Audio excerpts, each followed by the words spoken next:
Hello my radiant people, welcome back to my channel. Today we are going to be making this fabulous dishwashing liquid.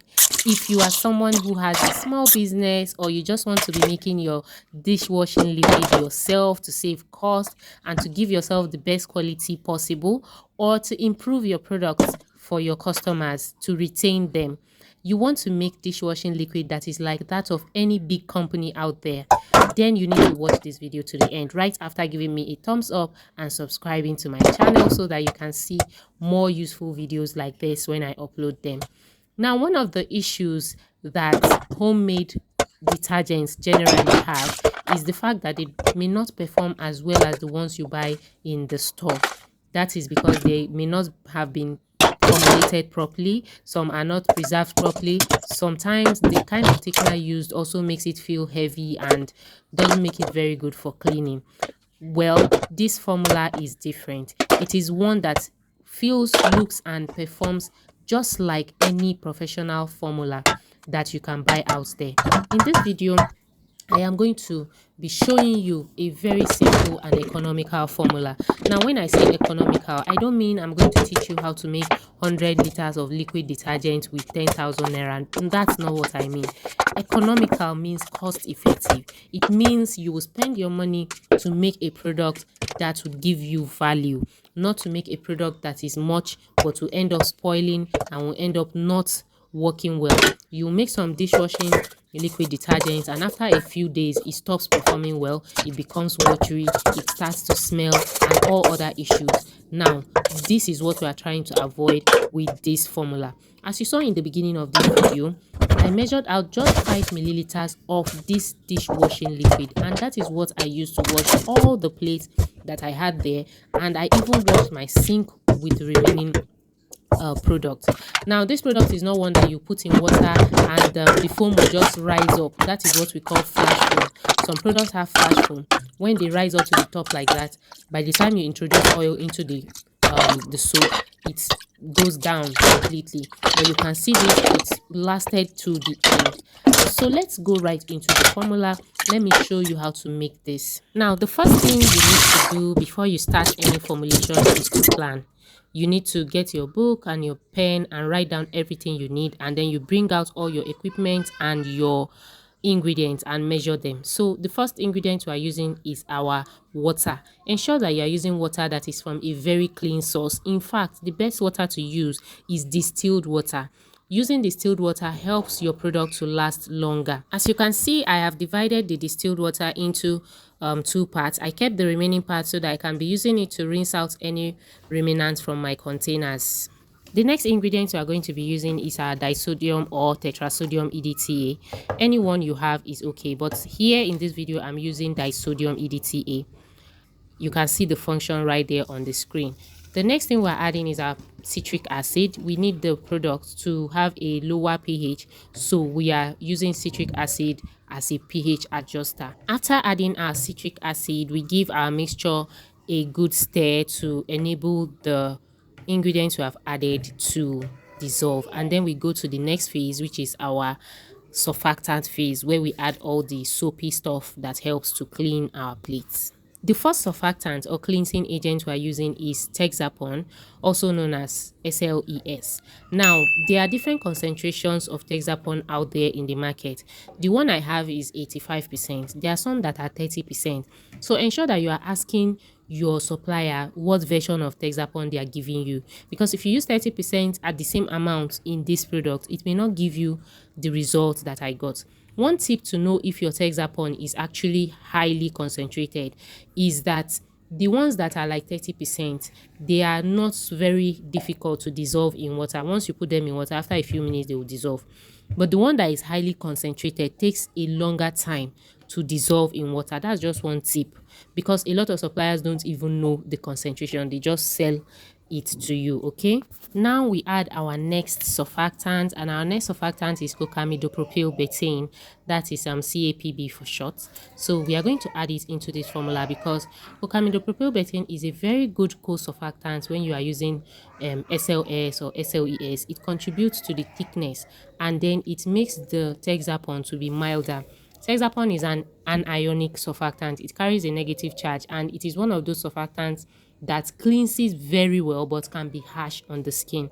So when you add Cocamidopropyl betaine, it helps to balance out, to give it that mildness, to also boost the foaming and the thickness, like I said before. So if you are using SLES, Cocamidopropyl betaine is a very good co-surfactant to use.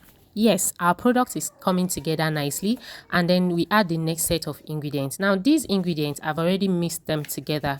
The first ingredient in this mixture is called cdea.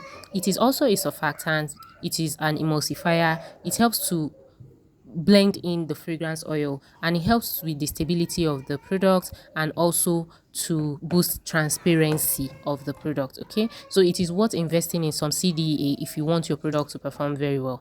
Into the cdea, I added our fragrance oil. I'm using a strawberry fragrance oil in this product, and then I also added our glycerin. I'm using a little bit of glycerin just for that skin feel, because this is going to be a dishwashing detergent, and I use my hands to wash my dishes, so you don't want a detergent that would leave your hand so dry and wrinkled. And this detergent can also be used as a hand wash, so it is kind of dual purpose, right? So this is what our formula is looking like right now. At this point, we are going to give it a very good mix while we prepare the next set of ingredients. So these next ingredients, one is optional and the other one is compulsory. I know you have guessed right that the compulsory one is the preservative. If you are making any product that contains water, you must use a preservative. It is not optional. I don't know what you have learned out there, but just take it from me that you must use a preservative when you are making water-based products. And this our product contains over 80% of water or so. So you really need a preservative. If you don't use a preservative, that is one of the reasons why your liquid soap after a few days will start smelling, will start becoming milky. That's because microorganisms are growing in it. Water is life, right? So when you leave your product without preserving it, microorganisms will grow in it, and that is what causes spoilage, and then that makes you to lose all the money you used to make the product. The preservative I'm using, like I put out there, is called Methylparaben. So that is what I use for my liquid detergents or any other cleaning products. I don't use it in body care products though, just by personal preference. You can use other preservatives, though methylparaben is relatively more affordable. If you want to use liquid Jamal Plus, it's about 20,000 naira for 100 milliliters, so that is very expensive. So that water I set aside before, I use it to rinse out any remaining ingredients from my container, and I pour it back into the large batch. Now, as you know, texapon does not dissolve easily in water, and just like you, a homemaker, I do not have an overhead stirrer, and I do not like using a hand blender in detergent products because it whips up a lot of foam that takes a long time to dissolve anyway. So why bother? I just leave the mixture till the next day. By the next day, everything would have dissolved beautifully. Even if you use the hand blender to blend, is an option. If you want to, you can. You will still need to leave it till the next day for the foam to go down before you can check the pH, adjust, package it. Although this particular product, I did not need to adjust the pH. The pH came out at around 6 or so, 5.5 to 6, because I already added citric acid to it in the first place, right? So I didn't need any adjustment. So all you need to do right now is to cover your product and keep it. You can just use a cling film, those nylon films or something. Just cover it, keep it in a safe place where it won't pour out, and then you leave it till the next day. Now, this is the next day. This is what our product looks like. All the texapon has completely dissolved, and it is time for us to thicken our product. And what are we using to thicken? Of course, we are using salt. This is just salt. You don't need any industrial salt or any special salt. All you need is just normal salt, the salt you use in cooking. That's all.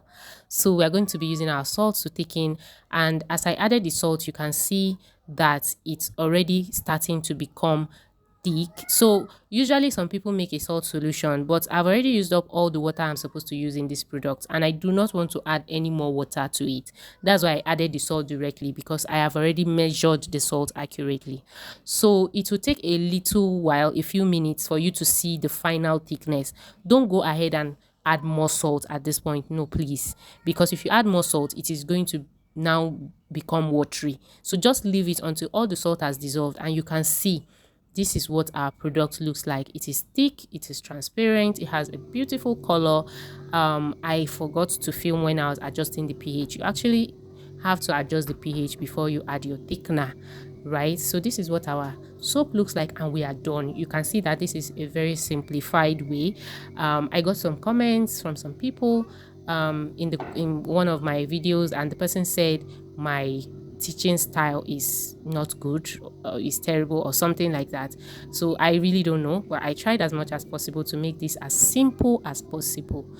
And here we are packaging our soap. And like I always say, if you have any questions, if you watch the video and you have any questions, feel free to ask me. I would clarify, so do let me know if you have any questions. Do drop any comments you have.